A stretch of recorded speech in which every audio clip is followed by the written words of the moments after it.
Salut à tous et bienvenue dans ma nouvelle vidéo. Comme vous m'avez demandé de faire la suite de la deuxième et la troisième année, on se retrouve avec la vidéo qui traite de la quatrième année de pharmacie. Cette vidéo est inspirée de l'article de mon blog qui s'appelait En quatrième année, on fait quoi? Comme c'est une année assez dense, j'ai décidé de la découper en deux parties et aujourd'hui on va parler des matières qui sont dans le premier semestre. Donc si vous voulez en savoir plus sur le programme de la quatrième année, les matières, les cours magistraux, les TPTD et les stages, restez pour la suite de la vidéo.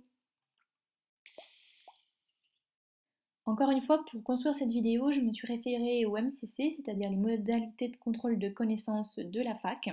Si vous ne savez pas ce que sont les MCC, vous pouvez aller voir ma vidéo précédente sur la troisième année de pharmacie, j'en parle un petit peu.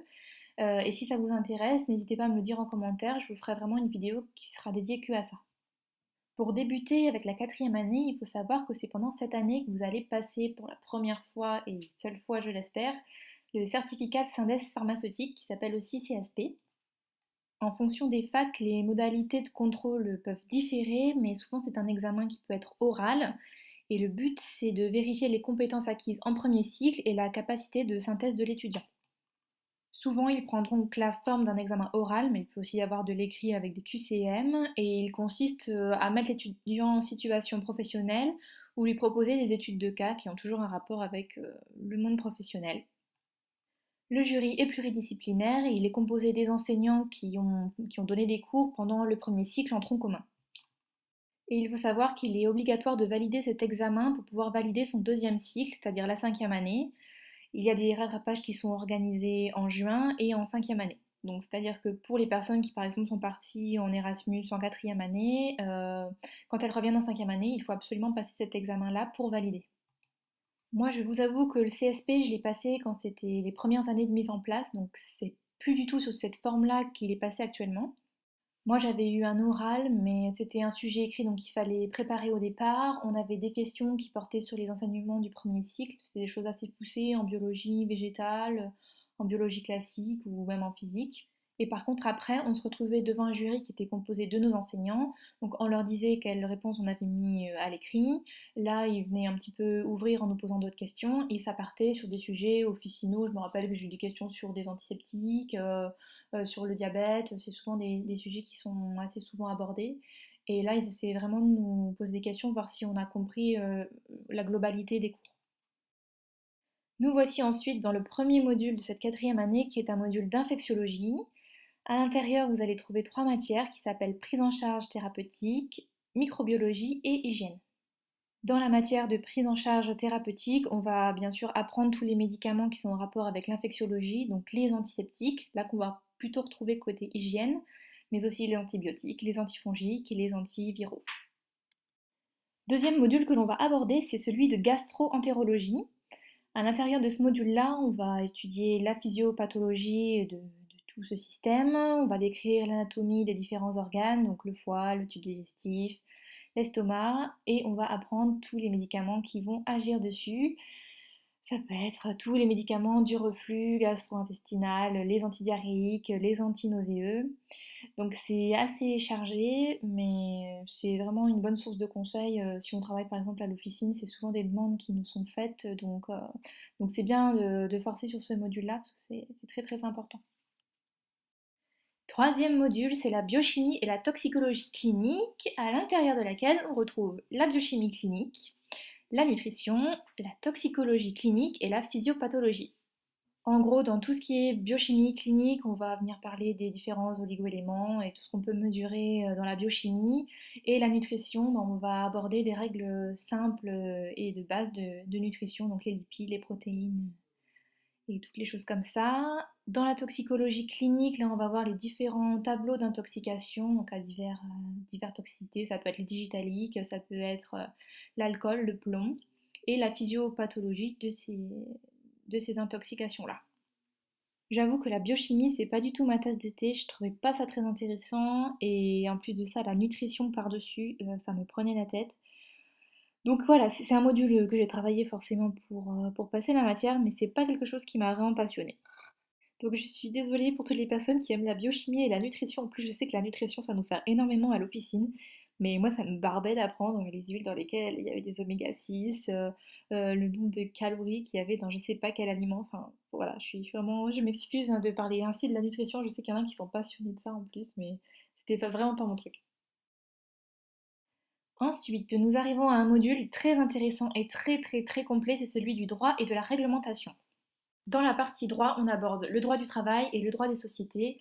Le droit du travail va nous servir énormément quand on travaille dans une entreprise pour savoir à combien de congés on a droit, quel salaire on a le droit auquel on a le droit de prétendre, comment les heures supplémentaires sont payées. Et vraiment, c'est hyper important de bien connaître ça. Et le droit des sociétés, là, c'est si on veut créer une société. Je ne sais pas si vous savez, mais la plupart des pharmacies maintenant sont exploitées sous forme de société, ce qui permet... enfin, en fait, il y a pas mal d'avantages, hein, parce qu'avant, quand la personne possédait le fonds de commerce sur son propre argent, ça voulait dire que s'il y avait une faillite, il était responsable sur tous ses biens personnels. Donc on pouvait lui prendre, si sa pharmacie était en faillite, on pouvait lui prendre sa maison, sa voiture, enfin, carrément tout ce qu'il avait. Et maintenant, on utilise les sociétés pour avoir des risques limités et du coup pas perdre ses biens personnels en cas de souci. Et bon, bref, il y a plein de structures différentes qui existent, mais c'est pour ça qu'on aborde ça dans une matière et honnêtement, c'est vraiment hyper utile. Dans la partie réglementation, là, on va parler plus de l'exercice pharmaceutique, donc parler des définitions du médicament, de la pharmacie d'officine, la législation, de tout ce qui concerne la délivrance des médicaments, les substances vénéneuses, les listes, etc. C'est vraiment la base de l'exercice, c'est hyper intéressant, mais par contre, c'est vraiment très complet, il y a beaucoup de choses à apprendre.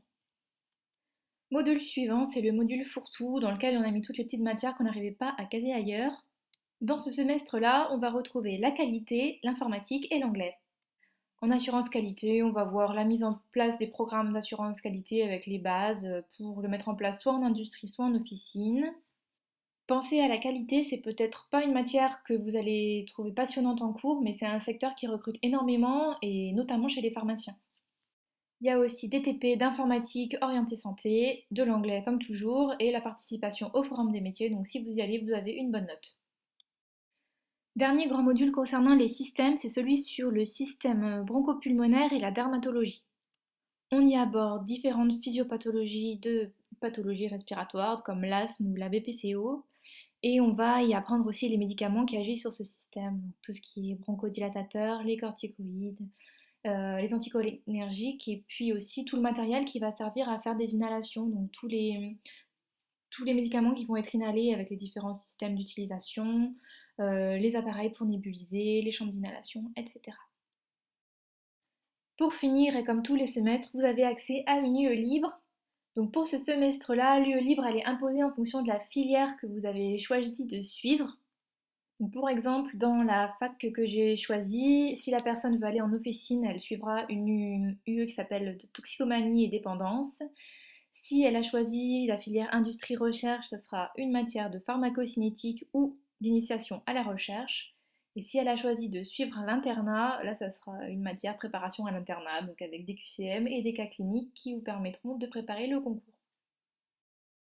Pendant cette quatrième année, vous pourrez bien sûr effectuer des stages, sachant qu'il n'y en a qu'un seul qui est obligatoire. C'est un stage d'application en officine comme en troisième année. Pour rappel, le stage d'application en officine, c'est un stage qui dure une semaine dans lequel on va dans une officine.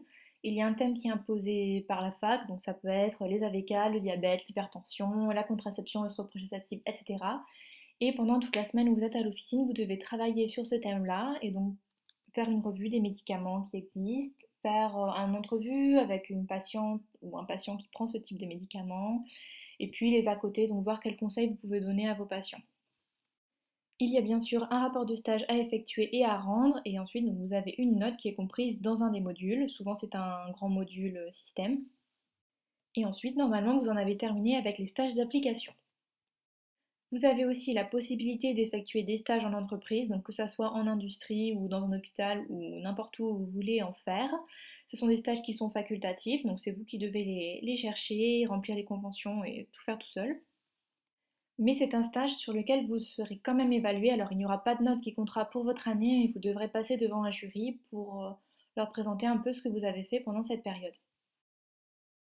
Vous avez aussi la possibilité d'effectuer un stage d'initiation à la recherche, aussi appelé SIR. C'est un stage que vous pouvez effectuer soit à titre facultatif, hors de votre cursus d'étudiant en pharmacie, ou soit que vous pouvez effectuer dans un cadre obligatoire qui est celui du Master 1 Recherche. Si c'est quelque chose qui vous intéresse, j'essaierai de le développer dans une prochaine vidéo. Mais pour résumer, le Master 1 Recherche, c'est un master qu'on peut effectuer souvent entre la troisième et la quatrième année de pharmacie. Et en fait, c'est une formation supplémentaire donc qui va surajouter à la troisième année ou à la quatrième année. Et dans cette formation-là, souvent, on est avec les étudiants qui étudient en sciences, en biologie. Et en fait, il consiste à prendre des matières supplémentaires qui sont croisées sciences et santé, dans laquelle vous avez aussi des matières d'anglais et puis un stage de recherche à effectuer. L'avantage de faire ce Master 1 recherche, c'est que si vous voulez vous orienter vers la recherche, à un moment il faudra faire un Master 2 suivi d'une thèse de sciences. Mais pour accéder au Master 2, c'est sur dossier et c'est bien d'avoir prouvé que vous avez déjà fait un stage dans la recherche, que vous avez quand même étudié quelques matières et que vous y connaissez. Parce que souvent, en fait, on est en concurrence avec les facs de sciences. Et en fac de sciences, on fait déjà des Master 1 qui sont spécialisés sur le thème qu'on veut, avec des stages de recherche, etc., qui vont dans ce sens-là. Alors qu'en pharmacie, on reste très global et on a peu de formation à la recherche. Enfin bon, je ne vais pas vous embêter plus avec ça.